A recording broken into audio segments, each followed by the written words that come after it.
আমি অদ্রিতা দাস। শিক্ষক দিবসে আমার সকল শিক্ষক শিক্ষিকাদের জানাই প্রণাম। শিক্ষক দিবস উপলক্ষে আমার ছোট্ট নিবেদন।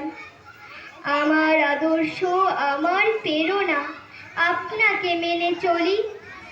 শিক্ষক দিবসে সকলের কাছে মন থেকে আজ বলি, তোমার সাফল্যে পরিবার আর অবদান রাখেন যিনি, তোমার পথ আলোয় ভরার শিক্ষক হন তিনি।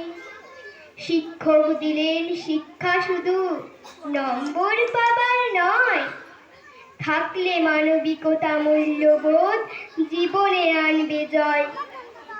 যেটুকু শিখেছি, যা কিছু জেনেছি, আপনারই তো দান। সবার ঊর্ধ্বে থাকুক সমাজে আপনার সম্মান। যদি ভুল করি, ভুল পথে চলি, শুধরে দেবেন চাই। কানমোলা খেতে আপনার হাতে আজও লজ্জা নয়। শোধ হবে না এ জীবনে জানি আপনার এই ঋণ। নির্ভয়ে এই জীবন বাঁচার আশিস শুধু দিন। নমস্কার।